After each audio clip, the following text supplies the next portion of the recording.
We just covered Shiny, and Shiny is a sledgehammer when it comes to creating interactive graphics and dynamic web pages and things like that relative to what I'm going to talk about now, this function manipulate.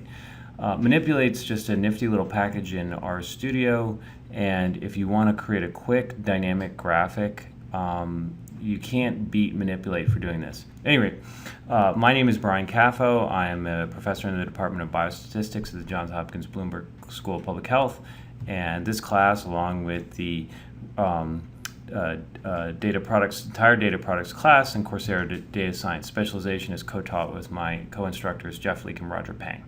Okay, so let's talk about Manipulate. Manipulate is if you just have to create a quick interactive graphic or interactive table or something like that, and you've got to do it now. Like, you don't want to put a second of thought into it.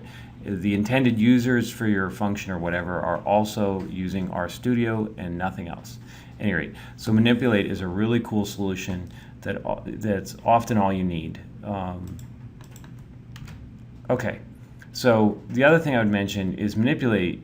This is going to be a short lecture because Manipulate's about as well documented as it needs to be at this RStudio documentation there. Basically, you just have to install Manipulate, which is on CRAN, so you do install.packages, and just try.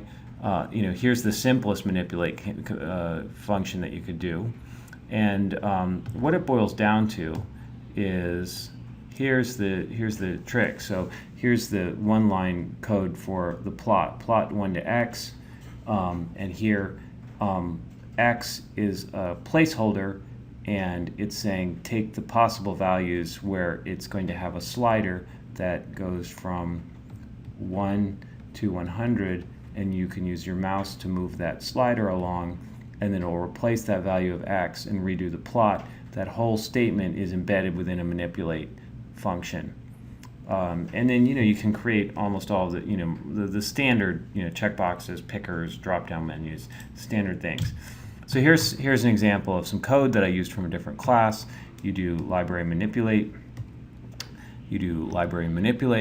I like to create a new plotting function so that it's only one function. So like when I say my hist, I don't have a bunch of commands in my manipulate statement. So here's my hist for my histogram function. It only depends on this. What I want to do is create a histogram function, and I want to create a slider that moves a horizontal bar, a vertical bar around back and forth, right, to show where the mean is and what the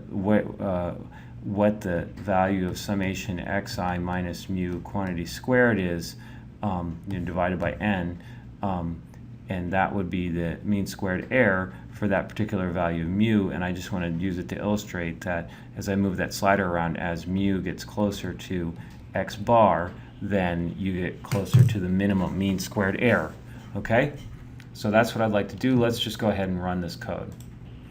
All right, let's do this. Okay, so here I'm going to try library manipulate. Good. And then I'm going to create my hist. Bam. All right, and manipulate. Errors. Oh, data set's not loaded. So I'm going to do library using R. Aha, now let's try it again. There we go. All right, here's my histogram. And here's my little slider. See, I can move the slider around. It redoes the plot, and you can see my value of mu changing and my mean squared error changing. There we go. So just that easy to create a slider. The documentation goes through it, but honestly, it's so simple that you probably don't need to commit a lot of things to memory. Just go back to the documentation every time you need it. Anyway, like you can see here, is if someone else is using RStudio and you want to show them something interactive quickly, it's way better to do it this way than to create a Shiny app or something more complicated.